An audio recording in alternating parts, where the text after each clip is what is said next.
Hello students, कैसे हो आप सभी। उम्मीद करता हूं कि आप सभी बहुत ज़्यादा अच्छे होंगे और आपकी पढ़ाई भी बहुत ज़्यादा अच्छी चल रही होगी। जैसे कि मैं अपने चैनल पर लगातार वन शॉट अपलोड कर रहा हूं जिससे कि आपको बहुत ज़्यादा हेल्प मिल सके, ऐसे ही मैं आज आपको साइंस के आपके 5 नंबर पक्के कराने आ गया हूँ, जो कि हमारा है चैप्टर साइंस का आर इन्वायरमेंट, जो कि हमें कितने नंबर देके जाता है बोर्ड में, 5 नंबर देके जाता है। बेटा हम उसको शॉर्ट वे में और सारा का सारा चैप्टर कवर करेंगे और मैं कोशिश भी करूंगा कि इसी वीडियो में मैं आपको क्वेश्चन भी करा दूं, क्वेश्चन भी दिखा दूं कि किस टाइप के क्वेश्चन आते हैं। और साथ के साथ ये जो क्वेश्चंस की पीडीएफ है ये मेरे टेलीग्राम चैनल पे आप लोगों को मिल जाएगी। तो बेटा बिना किसी टाइम वेस्ट करे हुए जल्दी चैप्टर को स्टार्ट करते हैं। चैप्टर का नाम क्या है बेटा? Are environment. अब सबसे पहले बेसिकली बात की भैया इन्वायरमेंट है क्या, तो बेटा हमारे आसपास की जो भी चीजें हैं, एवरीथिंग सराउंड्स अस, जो भी हमारे आसपास की चीजें हैं वो हमारा क्या है? इन्वायरमेंट है। अब उसमें चाहे बेटा क्या हो सकती हैं? लिविंग थिंग्स हो सकती हैं, चाहे उसमें कैसी हो सकती हैं? नॉन लिविंग थिंग्स हो सकती हैं। तो ये सारा का सारा क्या है बच्चों? इन्वायरमेंट है। अब आप इसको पढ़ते हैं कि everything which surround us it में इंक्लूड लिविंग ऑर्गेनिजम्स को अभी हम पढ़ेंगे आगे के बेटा। हम लिविंग को हम अपने इन्वायरमेंट में बोलते हैं बायोटिक और नॉन लिविंग को बोलते हैं हम एबायोटिक। ठीक है, लिविंग को क्या बोलेंगे? बायोटिक, और नॉन लिविंग को क्या बोलेंगे? एबायोटिक। क्लियर बात है? तो everything which surround us it में इंक्लूड लिविंग यानी कि बायोटिक एंड नॉन लिविंग यानी कि एबायोटिक कंपोनेंट्स। क्लियर बात है?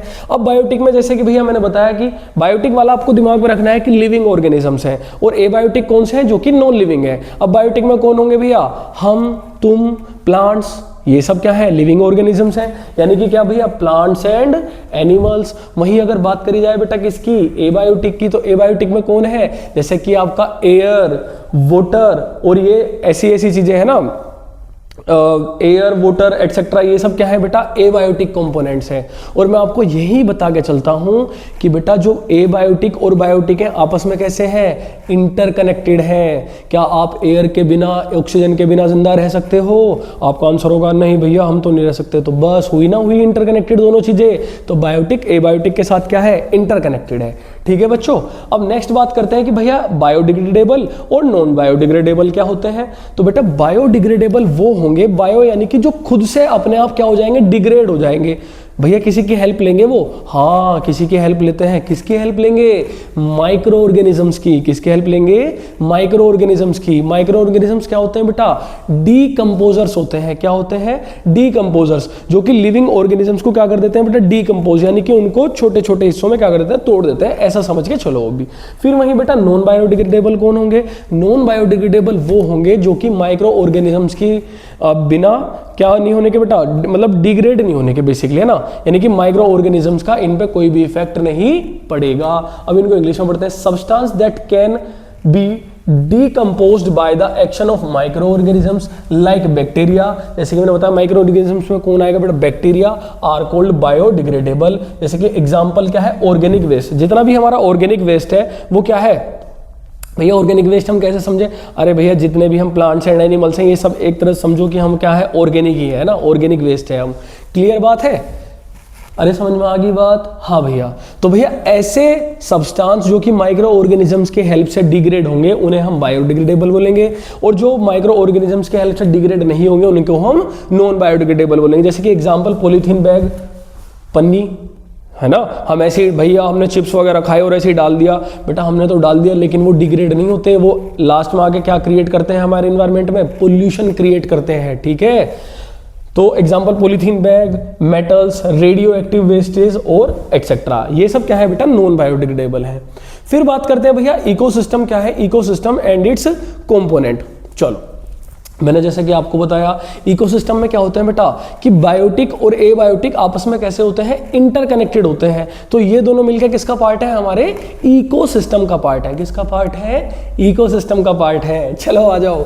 All the interacting living organisms in an area together with non living components form an ecosystem. तो मैंने बताया ना बेटा कि नॉन लिविंग के साथ लिविंग बना के क्या बनाएंगे?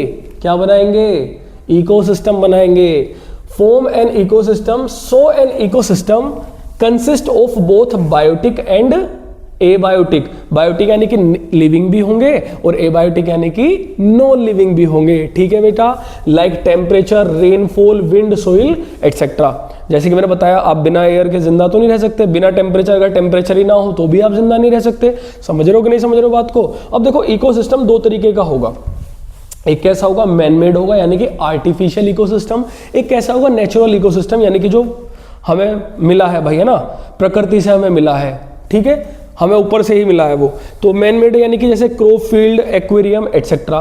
भैया क्रॉप फील्ड मतलब, अरे भैया तुम एक बात बताओ, तुमने इकोसिस्टम बनाया क्या, तुमने अब गेहूं की खेती कर दी, चावल की कर दी, ये सब किसके एग्जाम्पल है? मैन मेड ही तो है। अरे कोई और थोड़ी ना लगा रहा है ना आके, हम ही तुम ही तो लगा रहे हैं सब। तो ये कैसे है? मैन मेड इकोसिस्टम है। क्रॉप फील्ड, एक्वेरियम, एक्वेरियम यानी कि जिसमें आपने देखा होगा कि मछली नहीं रखते हम घरों में, एक कांच के बॉक्स में मछली, उसको क्या बोलते हैं हम? एक्वेरियम बोलते हैं। फिर हम बात करते हैं भैया नेचुरल इकोसिस्टम की। तो बेटा नेचुरल इकोसिस्टम में या तो होंगे एक्वेटिक यानी कि पानी वाले, और एक कैसे होंगे टेरेस्ट्रियल जो कि यानी कि घास यानी कि फॉरेस्ट और डेजर्ट टाइप। एक्वेटिक क्या होंगे? दो टाइप के होंगे, ये है बेटा मरीन इकोसिस्टम और ये क्या है? Fresh water ecosystem. Marine ecosystem मतलब कैसा? जैसे कि सी, ओशियंस यानी कि समुद्र और ये सब ओशियन वगैरह क्या है? मरीन इकोसिस्टम है। फ्रेश वाटर इकोसिस्टम मतलब क्या है? रिवर, लेक्स, पॉन्ड, जैसे कि रिवर नदियां, लेक्स क्या मतलब तुमने देखा होगा बेटा झरने और तालाब, ये सब क्या है? फ्रेश वाटर इकोसिस्टम है।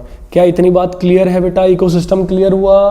क्लियर हुआ, शाबाश। चलो आगे चलते हैं। अब यहां पर न्यूट्रिशन के बेस पे बेटा, जो हमारे न्यूट्रिशन के बेस पे जो ऑर्गेनिजम्स हैं वो दो तरीके के हैं। न्यूट्रिशन के बेस पे ऑर्गेनिजम्स को हमने दो कैटेगरी में डिवाइड कर रखा है भैया। पहला क्या है? प्रोड्यूसर्स, दूसरा क्या है? कंज्यूमर्स। पहला तो क्या है? प्रोड्यूसर्स, दूसरा क्या है? कंज्यूमर्स। और यहीं से ये चीज समझ के चलना बच्चों कि जो प्रोड्यूसर्स होते हैं वो समझ लो कि खाना बनाने वाले हैं, और कंज्यूमर्स कौन है? उस खाने को खाने वाले हैं। यानी कि कंज्यूमर्स बेसिकली किस पे डिपेंड रहेंगे? प्रोड्यूसर्स पे डिपेंड रहेंगे। क्लियर बात है? बहुत बढ़िया। चलो देखो पढ़ो। All green plants like green algae can produce their food sugar and starch. भाई अपना फूड जो है वो किस फॉर्म में रखते हैं green plants? Sugar and starch की फॉर्म में रखते हैं, ठीक है। From in organic substance using light energy. और जिस आप जानते हो कि जो हरे हैं हमारे जो ग्रीन प्लांट्स हैं वो किस फॉर्म में अपना खाना बनाते हैं बेटा? फोटोसिंथेसिस। कैसे बनाते हैं? किस प्रोसेस से बनाते हैं? फोटोसिंथेसिस की प्रोसेस से बनाते हैं, ठीक है, जिसमें वो सनलाइट का यूज करते हैं, क्लोरोफिल की प्रेजेंस में अपना खाना बना लेते हैं। क्लियर बात है? अब जो कंज्यूमर्स होंगे include organisms which depend on the producers directly और इनडायरेक्टली फॉर देयर सब्सटेंस। यानी कि कंज्यूमर्स कौन होंगे? जो कि प्रोड्यूसर्स पे क्या होंगे? या तो डायरेक्टली डिपेंड होंगे या फिर घूम फिर के इनडायरेक्टली डिपेंड होंगे। क्या इतनी बात समझ में आ गई बेटा? जितना पढ़ा रहा हूं, जितना समझा रहा हूं, बस वही बात ध्यान रखना है, जो यहाँ लिखा हुआ है वही देखना है। 5 नंबर लाने से कोई ही नहीं रोक सकता आपको फिर बिल्कुल भी, अगर मेरी बात फॉलो करोगे तो। अब देखो जो कंज्यूमर्स हैं वो हमने 4 कैटेगरी में कैटेगराइज कर रखे हैं। एक हर्बीवोरस, कार्निवोरस, पैरासाइट्स और ओमनिवोरस। कैसे कैसे भैया? हर्बीवोरस, कार्निवोरस, पैरासाइट्स और ओमनिवोरस। भैया हर्बीवोरस में कौन होंगे? जो घास फूस खाने वाले हैं भैया, यानी कि काऊ, गोट। कार्निवोरस कौन होंगे? जो कि जैसे कि लोयन, टाइगर, जो मांस खाने वाले हैं। पैरासाइट्स कौन होंगे? जैसे कि प्लाज्मोडियम। और ओमनिवोरस कौन होंगे? जैसे कि क्रो, कौवा, जो दोनों पे डिपेंड करते हैं, ठीक है, शाबाश। अब जो डीकंपोजर्स होंगे, देखो अब डीकंपोजर्स के बारे में पढ़ो। Fungi and bacterias which break down the dead plant animals complex compound into simple substance, thus decomposers help in the replacement। देखो तो भैया जो हमारे डीकंपोजर्स होंगे वो क्या करेंगे भैया? प्लांट्स एंड एनिमल्स को क्या करेंगे भैया? ब्रेक डाउन करेंगे। क्या करेंगे? उनका ब्रेक डाउन करेंगे। कॉम्प्लेक्स कंपाउंड्स का किसमें ब्रेक डाउन करेंगे? सिंपल सब्सटेंस में ब्रेक डाउन करेंगे। और यही बेटा जो डीकंपोजर्स है लास्ट में आके क्या निकालते हैं बेटा?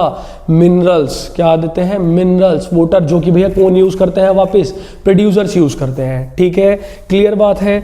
अब देखो जैसे कि एग्जाम्पल भैया यहाँ पे T1 है, T2 है, T3, ये क्या है? तो T मतलब क्या है बेटा? यहाँ पे टर्शरी लेवल से है हमारा। किससे है? टर्शरी लेवल से। यानी कि ये पहला टर्शरी लेवल, ये दूसरा टर्शरी लेवल, ये तीसरा टर्शरी लेवल। ये टर्शरी लेवल क्या है? तो बेसिकली समझो कि एक चेन है हमारे पास। एक चेन की जो पहली कड़ी है उसको हम पहला टर्शरी बोल रहे हैं, जो दूसरी कड़ी है उसको दूसरा, जो तीसरी कड़ी है उसको तीसरा। अब देखो जो T1 यानी कि पहला टर्शियरी ग्रास, ग्रास पे कौन, ग्रास के ऊपर कौन डिपेंड है भैया, डियर, डियर के ऊपर कौन डिपेंड है, लोयन। अरे एक दूसरे से इंटरकनेक्टेड है कि नहीं है, यानी कि सबसे नीचे ग्रास होगा, फिर डियर होगा, फिर कौन होगा, लोयन होगा। ठीक है, क्लियर बात है। अब आ जाता है बेटा इस चैप्टर का मोस्ट इंपॉर्टेंट टॉपिक, जो कि क्या है, फूड चेन। इस टॉपिक से रिलेटेड क्वेश्चन आपको देखने के लिए मिलेगा ही मिलेगा। क्लियर बात है, चलो बहुत बढ़िया। अब फूड चेन क्या है, it is the sequence of living organisms in which one organisms consumes other organisms for energy, it is unidirectional. अब भैया फूड चेन क्या है, भैया फूड चेन एक ऐसा सिस्टम है जिसमें एक ऑर्गेनिज्म दूसरे ऑर्गेनिज्म पे क्या रहेगा, डिपेंड रहेगा, क्या रहेगा, डिपेंड रहेगा। और ये कैसा होगा, यूनिडायरेक्शनल सिस्टम होगा। भैया यूनिडायरेक्शनल सिस्टम क्या है, यानी कि सिंगल डायरेक्शन वाला। कैसा होगा, सिंगल डायरेक्शन वाला। भाई सिंगल डायरेक्शन मतलब क्या है, भाई अगर ग्रास को डियर ने खा लिया, ग्रास को किसने खा लिया, डियर ने खा लिया, तो क्या ग्रास वापस डियर को खा पाएगी, नहीं भैया, ये तो नहीं खा पाने की। तो हुआ ना यूनिडायरेक्शनल सिस्टम, हुआ कि नहीं हुआ, एक ही डायरेक्शन में चल रहा है कि नहीं चल रहा है, समझ रहे हो कि नहीं समझ रहे हो बात को। जैसे कि देखो यहाँ पे माउस है, माउस को खाने वाला कौन है भैया, ईगल है। लेकिन माउस को खाने वाला कौन है, ईगल। लेकिन क्या ईगल को माउस खा जाएगा, नहीं खाने का ना। वहीं अगर बात करी जाए भैया, माउस किसको खा लेता है, प्लांट को खा लेता है, लेकिन क्या प्लांट माउस को खा लेगा, नहीं खाएगा ना। ऐसे ही भैया ईगल किसको खा लेगा, फ्रॉग को खा लेगा, लेकिन फ्रॉग ईगल को नहीं खा सकता। फ्रॉग को कौन खा लेगा, फ्रॉग किसको खा लेगा भैया, इंसेक्ट्स को खा लेगा, लेकिन इंसेक्ट्स वापस उसे नहीं खा सकते। ऐसे इंसेक्ट्स किसको खा लेंगे, प्लांट्स को खा लेंगे, लेकिन प्लांट्स वापस इंसेक्ट को, हाँ वैसे कुछ होते हैं लेकिन एक्सेप्शन मान के चलते हैं, कुछ होते हैं भैया जो इंसेक्ट्स को खा जाते हैं, प्लांट्स। ठीक है, ऐसी जो स्नेक है वो किसको खा रहा है भैया, इंसेक्ट्स को खा रहा है। स्पैरो जो कि किसको खा जाती है भैया, स्नेक को खाते हैं। चिड़िया, एक चिड़िया होती है। ठीक है, क्लियर बात है। फूड चेन समझ में आई भैया, एक ऐसा सिस्टम जिसमें एक ऑर्गेनिज्म दूसरे ऑर्गेनिज्म पे क्या रहेगा, डिपेंड रहेगा। क्लियर बात है, शाबाश। यूनिडायरेक्शनल सिस्टम है, ये बात ध्यान रख लेना। ठीक है भाई, चलो अब आ जाता है in a food chain various steps while transfers of takes place called are trophic level. यही मैंने बात बताई थी ना। अब फूड चेन में क्या होगा बच्चों, in food chain various steps while transfers of energy takes place called are trophic level. अब क्या होगा भाई, फूड चेन में जब चल रहा है, ठीक है, तो एनर्जी का क्या हो रहा है भैया, ट्रांसफर हो रहा है। एनर्जी का ट्रांसफर हो रहा है तो भैया उसी को हम क्या बोल रहे हैं कि भैया ट्रोपिक लेवल। क्या बोल रहे हैं, trophic level. The green plants capture 1% of sun's energy. देखो सुनो, जो ग्रीन प्लांट्स है भैया वो कितनी एनर्जी कैप्चर कर रहे हैं सन की भैया, 1%। कितनी एनर्जी कैप्चर करते हैं, 1% करते हैं। The flow of energy is unidirectional, जो कि मैंने बता ही दिया बेटा। ये क्या है, फूड चेन की प्रॉपर्टीज है, पॉइंट्स हैं उसके इंपॉर्टेंट, लिखने के लिए आ जाते हैं। ठीक है, the flow of energy is unidirectional in a food chain, जो कि मैंने आपको बता ही दिया। There is gradual decrease in the amount of energy from one trophic level to next trophic level in a food chain. देखो ये समझना बेटा आप बात, ये भी हम पढ़ेंगे 10% लो में, कि जब भी हम एक एनर्जी लेवल से दूसरे एनर्जी लेवल पे ट्रांसफर होते हैं ना, तो भैया एनर्जी भी क्या होती चली जाती है, डिस्ट्रीब्यूट होती चली जाती है। क्या होती चली जाती है, डिस्ट्रीब्यूट होती चली जाती है। क्लियर बात है, अरे समझ में आ रही है बात, कि भैया जब भी हम चलेंगे तो क्या होती चली जाएगी, डिक्रीज होती चली जाएगी एनर्जी। यानी कि जो पहली ट्रोपिक लेवल के पास एनर्जी होगी वो दूसरे वाले के पास नहीं होगी, उसके पास उससे कम हो जाएगी, फिर तीसरे वाले के पास उससे और कम जाएगी, फिर फोर्थ वाले के पास उससे और कम जाएगी। क्लियर बात है बेटा, अरे समझ में आ रही है। देखो तो सबसे पहला नीचे ये भैया आपने जो कॉलम बना रखी है, क्या कॉलम है, तो ये पहला टर्शरी लेवल, ये सेकंड टर्शरी, ये थर्ड टर्शरी, ये फोर्थ टर्शरी, और उसके बाद में फिफ्थ टर्शरी भी आ जाता है। तो सबसे नीचे कौन होते हैं बेटा, प्रोड्यूसर्स। हमेशा याद रख लेना, सबसे अगर चेन में जो सबसे नीचे होंगे वो कौन होंगे, प्रोड्यूसर्स होंगे। कौन होंगे, प्रोड्यूसर्स। अच्छा एक इसमें आपको मैं एक और बात बता देता हूँ बेटा, अगर आपसे पूछे कि भैया जो मैन है यानी कि जो ह्यूमन है, हम है, वो जो फूड चेन में वो कहाँ आएंगे, तो बेटा हम सबसे ऊपर माने जाते हैं, है ना।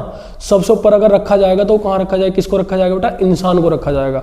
क्योंकि इंसान आज के टाइम में इतना बेकार हो चुका है, वो सब चीज़ खा लेता है भाई, जो कि गलत बात है मेरी नजरों में तो। ठीक है, तो प्रोड्यूसर्स को खाने वाले कौन होंगे, प्राइमरी कंज्यूमर्स, और प्राइमरी कंज्यूमर्स को खाने वाले सेकेंडरी कंज्यूमर्स, सेकेंडरी कंज्यूमर्स को खाने वाले टर्शरी कंज्यूमर्स, और इसके ऊपर एक और होते हैं क्वार्टरनी कंज्यूमर्स। ठीक है बेटा, एनर्जी का फ्लो देख रहे हो आप। ठीक है, ये ट्रोपिक लेवल ऊपर चल रहा है। अब आ जाता है अगला, जो कि मैं आपको बता रहा हूं 10% लो। इससे पहले मुझे आप 2-3 सेकंड दो बच्चों।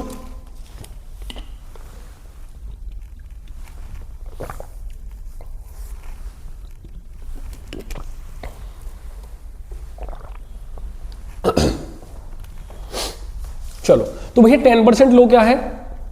तो बेसिकली बेटा 10% लो क्या है कि जब एक ट्रॉपिक लेवल से दूसरे ट्रॉपिक लेवल में एनर्जी ट्रांसफर होती है तो बेटा केवल और केवल उसका 10% ट्रांसफर होता है। कितना होता है? 10% ट्रांसफर होता है। भैया एक एग्जांपल दो, अगर बेटा ग्रास को खाने वाला ग्रास ऊपर है तो अगर ग्रास के पास बेटा 100% एनर्जी थी तो ग्रास ऊपर के पास कितनी जाएगी?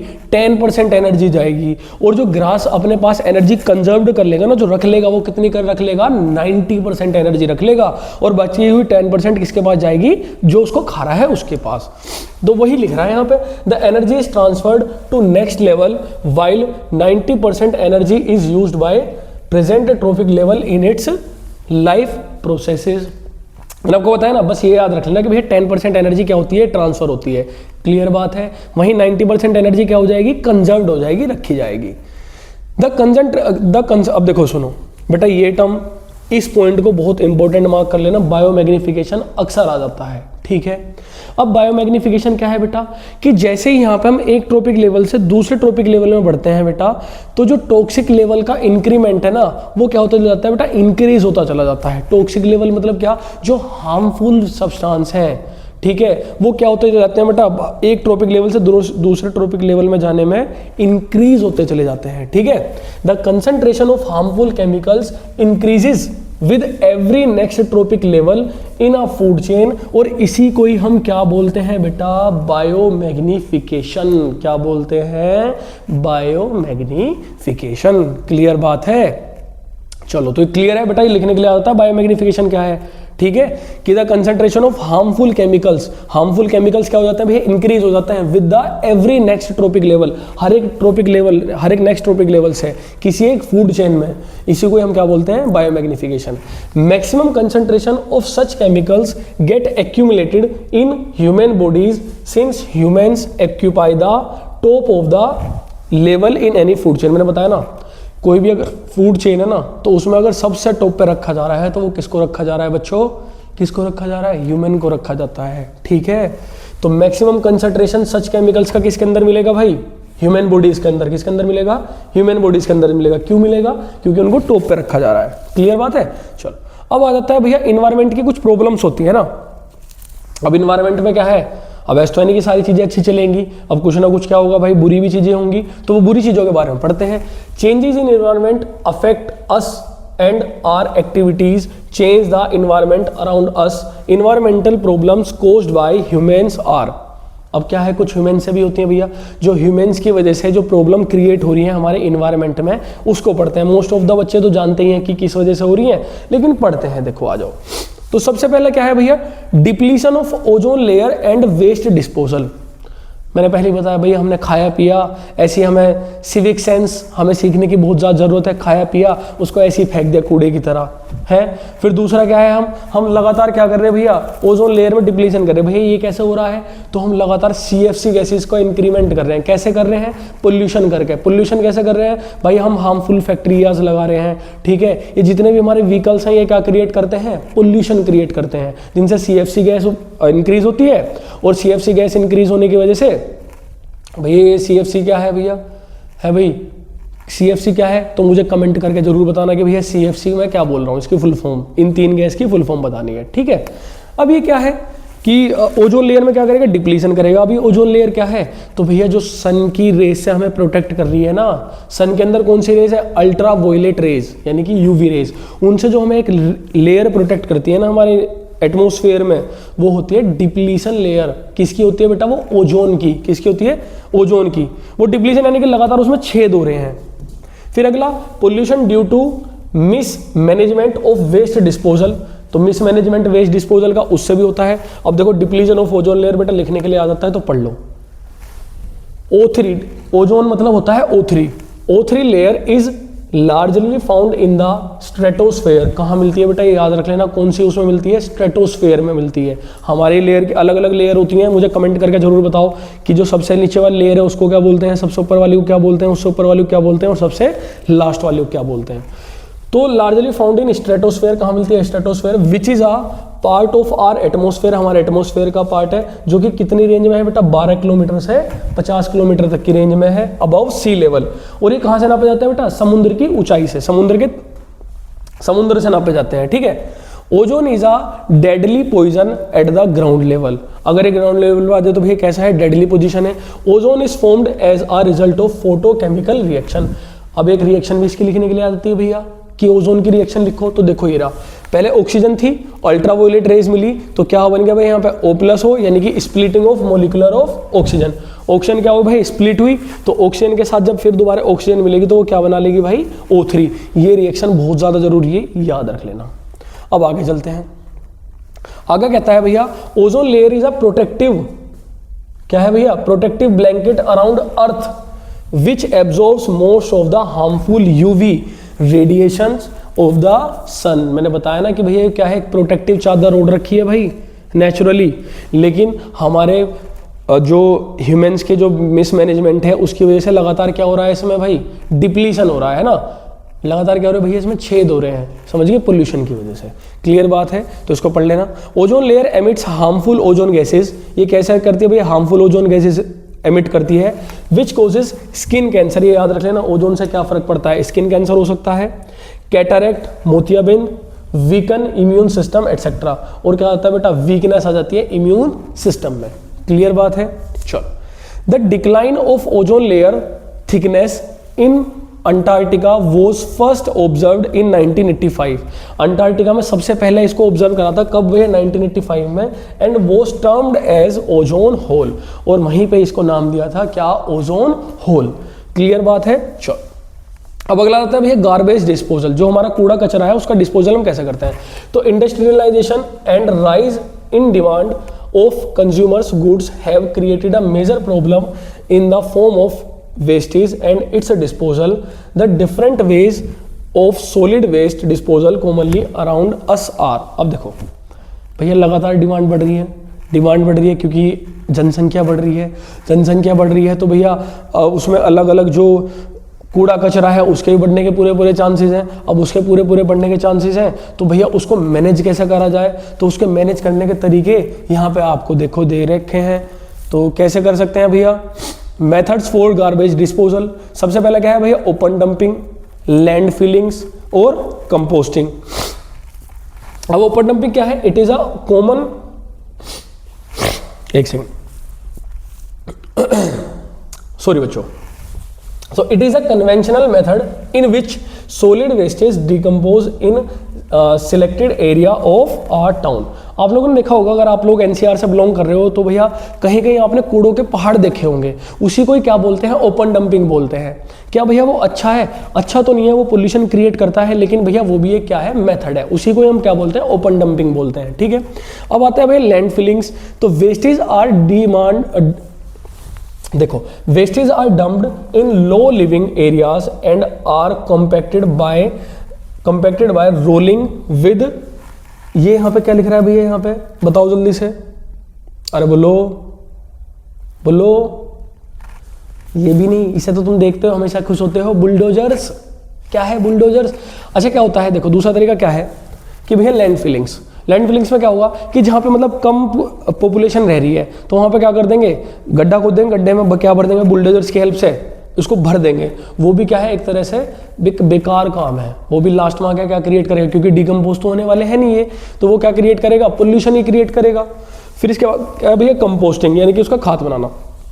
ऑर्गेनिक वेस्ट, कुछ ऑर्गेनिक वेस्ट होते हैं are filled into a compost, ठीक है, कंपोस्ट किट, जैसे यानी कि उसके ये दे रखे बेटा वॉल्यूम 2/1/1, यानी कि 2 metre by 1 metre by 1 metre.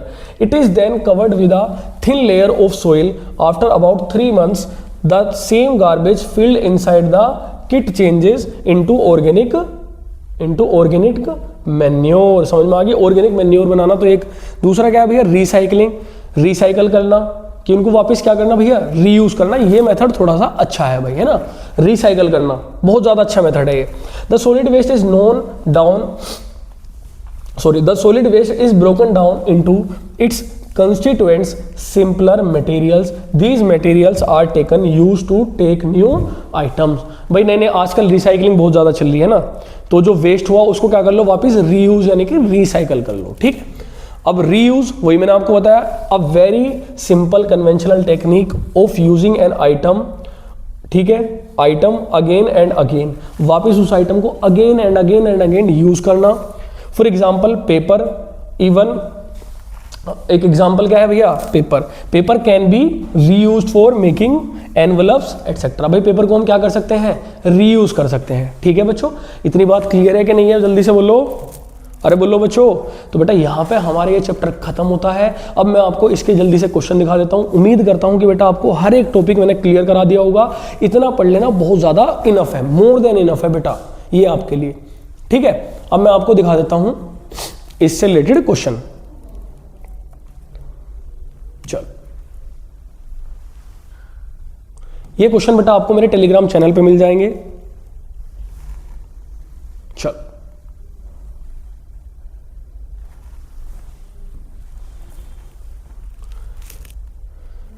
क्या बेटा ये विजिबल है आपको?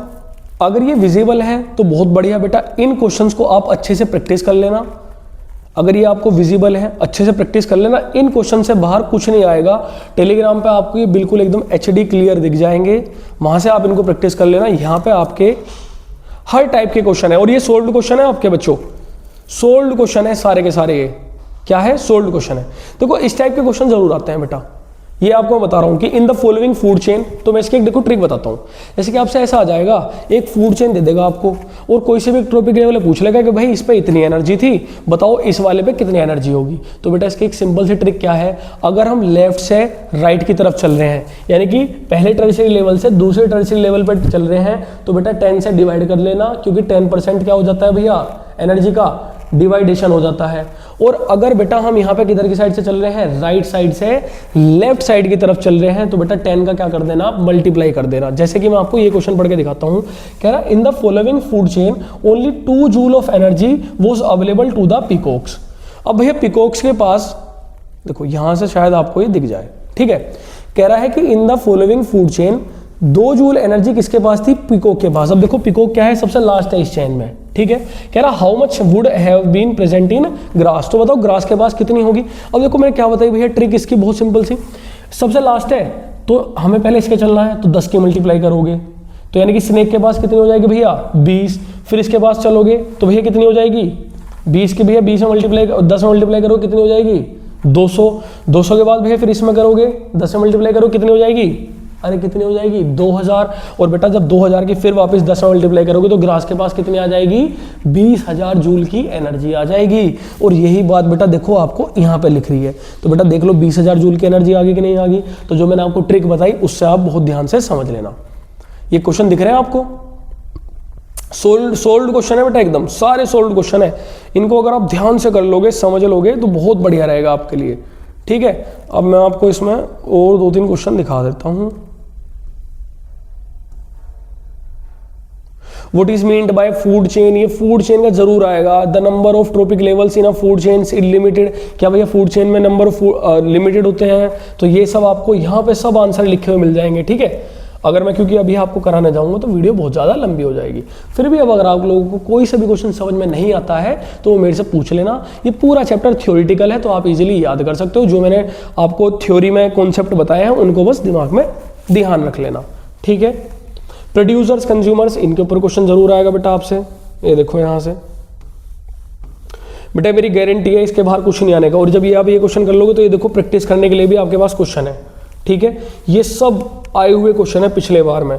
ठीक है, देख रहे हो बेटा यहाँ पे सब क्वेश्चंस आपको देखने के लिए मिल जाएंगे आंसर्स के साथ। एक इसके साथ है, आंसर्स के साथ क्वेश्चन है।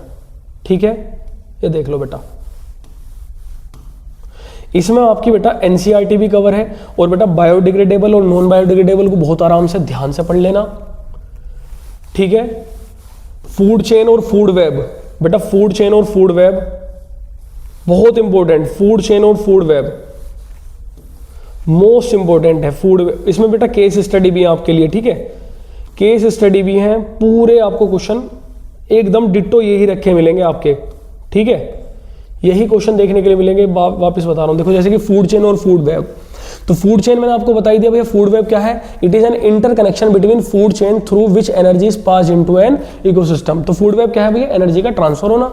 Organisms has varied food sources, it has numerous population of different species. तो ये सब बेटा लिख रहे हैं आपके, सब यहाँ पे क्वेश्चन लिखे हुए हैं। उम्मीद करता हूं कि बेटा आप इस वीडियो के थ्रू, इन क्वेश्चंस के थ्रू अपने 5 नंबर पक्के कर लोगे। ठीक है बेटा, तब तक आप मुझे कमेंट करके जरूर बताना कि आपको नेक्स्ट वीडियो किस टॉपिक पे चाहिए। आपसे मिलते हैं नेक्स्ट वीडियो में, तब तक के लिए राधे राधे। और साथ के साथ में अपनी पढ़ाई बेटा डेली के डेली करते रहिए। अब आप कल पे डिपेंड नहीं रह सकते कि मैं कल करूंगा, परसों करूंगा। बेटा कल कभी नहीं आएगा, आज से ही, अभी से ही आपको स्टार्ट करना होगा। ठीक है बच्चों, ठीक है, चलो मिलते हैं आपसे नेक्स्ट वीडियो में। राधे राधे।